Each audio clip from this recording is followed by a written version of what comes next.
everyone, it's Maria, and today I wanted to talk to you about some games and a couple toys that have actually held up over the years. I went back through some videos to see what we gave our kids over the last 3 years, and then I wrote them down and kind of went through the list to see what was worth it, and really there was something that wasn't. So I will go ahead and dive in. Starting in 2017, we gave the kids, well, every year, the number one thing, it's close to the number one thing that they always ask for. We don't get a lot of sugary cereal, like ever, unless I have to use it for some sort of random recipe, which is, again, very rare. But my kids, of course, are drawn to the sugary cereal because what kid isn't? And so every year at Christmas, the number one thing that we do that the kids love and is super cheap is to get a box of cereal, sugary cereal, for each of my kids. And I wrap it and I put it under the tree, and they are thrilled every single year. My 4-year-old last year, her favorite gift was the chocolate unicorn Lucky Charm marshmallow cereal that she got. It was $4. So again, don't feel like you have to spend a whole heck of a lot of money. Obviously, if you have sugar issues, maybe don't go that route. But for us, it was just kind of a fun treat. They don't have any restriction over when they can eat it, or it just, when it's gone, guys. So it's their fun thing. The next thing that we got was actually play mags. If you've seen mag formers or some of the other magnetic tiles, you'll know what I'm talking about. This is our set. All 3 of my kids played with them at the State Museum, fell in love with them. So this is our bin. And I actually believe that it was a good purchase. It still gets used several times a week by all 3 of my kids and any kids that come over. They basically fit like this. These are way cheaper than the traditional, like the mag formers. These ones actually had an ABC kind of thing going on, but kind of see, like, they're great. You can use them for a lot of other things, math and stuff too, but these things, I don't know, they were worth the investment. The play mags, I think, ran around $30 for a set. You can pay more or less depending on how big of the set you get, but it was actually worth it. The next thing we got was Munchkin Shakespeare, this one right here. And we love Munchkin. If you enjoy board games, especially when there's stabbing in the back or allies, this was fun. Munchkin Shakespeare actually has a lot of witty Shakespeare banter back and forth. They have several other ones, pirates and legendary and superheroes, Star Munchkin. But we really did enjoy the Shakespeare Munchkin. It was kind of a fun intro to Shakespeare and in a fun game form. So that one held up. It's not our favorite Munchkin, but not for any fault of its own, just they're all really good. So if you don't have a Munchkin, Shakespeare Munchkin's a great one to go with. The next thing we got for our kids in 2017 was this guy, Ball of Wax. You can see it's lost some of its tiles. It's actually, I think, a fun game that my kids try and play where I put it all together, finally, after months and months of searching for all the pieces. And inevitably, they will find it, play with it, and then decide more places to hide the extra pieces. So this is the state it's in right now. I'm always finding these, like, magnetic, they come apart like this. I went to a game store and just asked the guy who worked there, like, what do you really like? And he's like, actually, this thing. Yeah, I don't even know how many sides you can do on it, but it comes with a booklet that has it. This one's pricier than I wanted to pay. At the time, it was like $30 some, which seemed insane. Now it's down to $25, depending on the color you get. But my eldest, they all still really like it. All the kids, anybody who comes over still really likes it. He's considering asking for another one for Christmas, just to kind of supplement the one. I don't know. He might get it. I don't know, but not from me, but from somebody else. But yeah, I don't know. It's a weird thing, but it held up. Next things I got were books, Drawing Lesson and Spelling Ink. Both good books. They weren't like favorite books. They were on drawing a comic book and also writing a book. I got those for my boys. They were okay with it, but it wasn't something that they gushed over like I thought they would. Next were contraptions or brain builders. I have them in the other room. Didn't grab them, but they're like wooden, balsa wood kind of shapes. And you have a challenge booklet that comes with it to do different things with it. Those actually still get used, so that was worthwhile. And then I gave my youngest my old American Girl Samantha doll, which definitely still gets used. And wow, like she's been through the ringer with me and with my little. So then we move on to things we got last year. I always give them each a book. I gave them each DVDs, which we've watched several times, but not a big deal. Again, cereal, always a big hit. My eldest, we gave him, I found an emoji waffle maker, which sounds bizarre because he's 11, and why would you give somebody a waffle maker who's 11? But it was actually really nice. It finally did it was hard to clean, the emoji waffle maker, and was kind of cheaply made, so it did die after about 9 months, which kind of bummed me out. But they still asked to make waffles by themselves. So I think it was a good idea, just not the right product. So I would say if you're going to get a shape waffle maker, look into the durability of it maybe.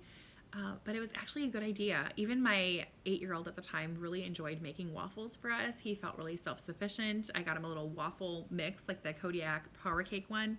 It was kind of a good idea. So maybe a waffle maker for your tweens. Why not? Maybe they'll make you breakfast in bed. Worse things have happened.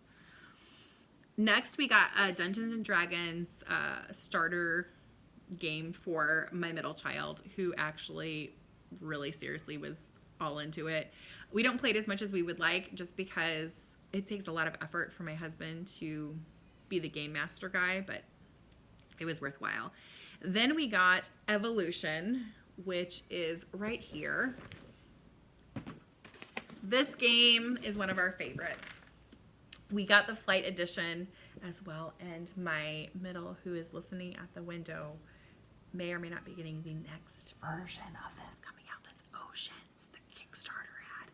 Anyway, hopefully you can watch this. They've been watching my videos. I'm hoping they don't watch it. I'll have to label it as something else. But Evolution, it's a really interesting strategy. We keep changing it up. Basically, you have different species cards and different traits, and you're trying to make the strongest species. You might get eaten if you're a carnivore. You might eat other animals that come out. So some of your species live, some of them die. You can kind of see what traits work together and how you might need to change a trait because of the other people's species that are out on the board. It's a really good game, very playable. Highly enjoy. The artwork is beautiful, so we really recommend that one. I have not played the beginning one. Our youngest just plays on a team with us, and then often we'll switch teams depending on who she thinks is winning, which is kind of not cool, but whatever. We did get a Jurassic Park game for our kids, but it was cooperative. It was okay. Target had it. Not like the best game ever. It was fine, but no biggie. And then, of course, Legos. We always get Lego. And that's pretty much what's on their list this year is Mindstorm's Lego or Technic Lego, because we did first Lego League. So that is like all my eldest kid wants. It's so expensive. But we might just split it with the boys. I don't know. We'll find out. But yeah, Lego will always be on the list. We've recently allowed them to start getting them again just because they're so expensive. And we had so many. But the Mindstorms one, because they're the robotic ones, I understand that. So other things that I really recommend, photo books. I do these for several different people. You can always get good deals on them, Shutterfly and other places. Kids love seeing pictures of themselves. If you want to do an ABC version, I've done that for kids before. I've done it for nieces and nephews that are further away and don't get to see us as much. And it's just kind of a fun way to say, hey, I'm thinking about you, and who doesn't like a photo book of themselves? Other games that I really, really wanted to show you that are some of our favorites. Codenames, if you're not familiar, you're working on teams. There are lots of versions of this. There's also a 2-person version. There's a Disney, Harry Potter. There's a million different Codenames versions. It's very, very fun, interesting, playable for a lot of different people in large groups or small groups. The next one is probably, and I hate kind of recommending this because I just recently checked and it is $70, maybe $65 on Amazon. but it is probably our most played game, and it is the Lord of the Rings Fellowship deck building game. We actually also have the Return of the King, and we bought our best friends 2 towers and then also Return of the King because we wanted to experience them but not also have all of them before we bought it. So this one, I mean, you can see how worn this is. The artwork is all from the movie. So if you have somebody who's into that, we really enjoyed it. It's a good deck building. It's not too hard to explain and understand. We just put Hobbit on our wish list because the boys are watching Hobbit with us now and they're enjoying it. So if you're a Lord of the Rings person, honestly, it's a good one. The next one is Azul. My husband had this on his wish list for 2 years. I watched people play it and was just kind of confused. I love looking at how beautiful it is. I will actually take out and show you the tiles, but you have these board games and you're trying to kind of make a pattern, which gets you different points. Watch a video playthrough if you get this game, because it's hard to understand the scoring otherwise. You can kind of see these beautiful tiles.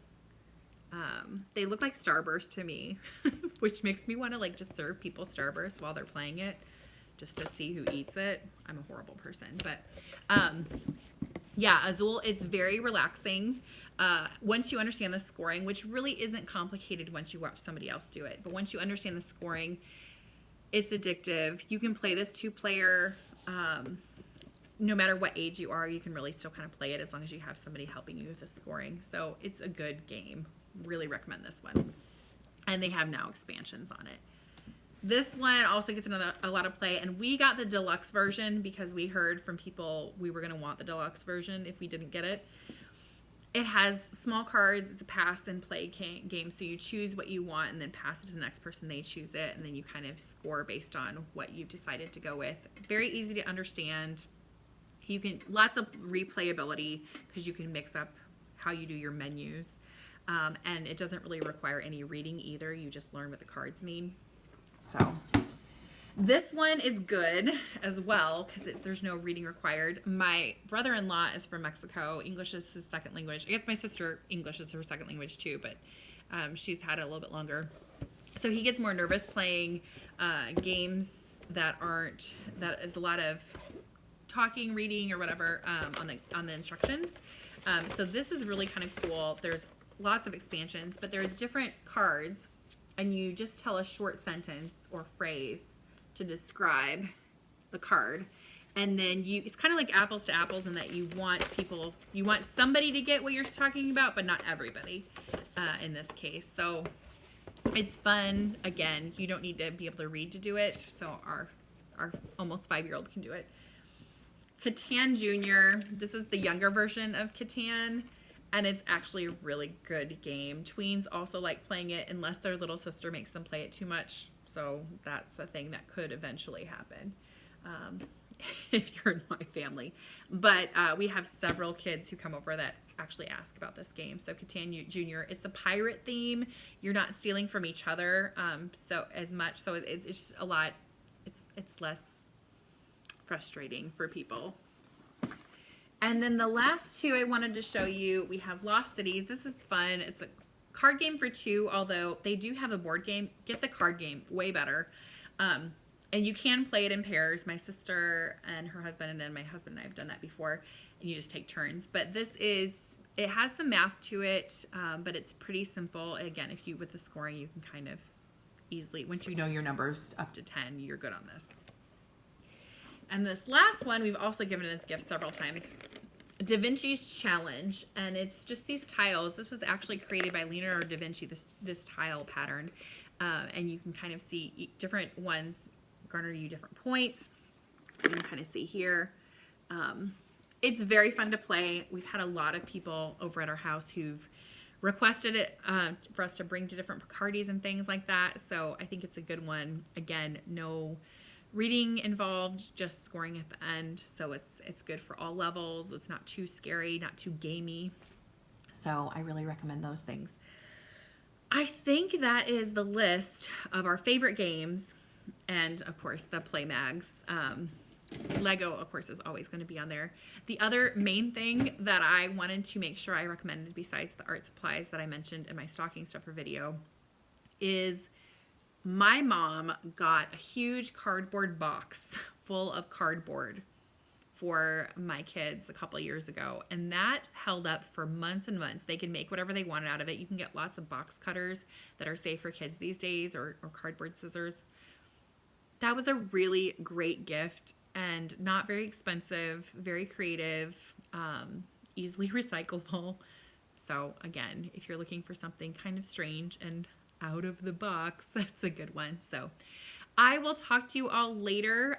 If you have comments, questions, need more recommendations on something, put them down below, and I would be happy to get that to you. But again, keep it simple. People don't need as much as you think they need. My kids, again, we get them like a book. At this point, my boys have Kindles, and so I'm just going to get their Kindles the night before and load them with a couple of Kindle books. So we're doing that. We're doing cereal. The boys will probably get some sort of version of their Lego set that they're wanting. And they each wanted just a big block of copy paper because they're always using copy paper. Pretty simple. So, but yeah, occasionally I will get another board game for them. There's no need to go over the top. Think of things that will spend time together and that will encourage creativity. Again, think of things that are going to last a long time and not just get thrown in the landfill in a couple weeks. So I will talk to you later. Bye.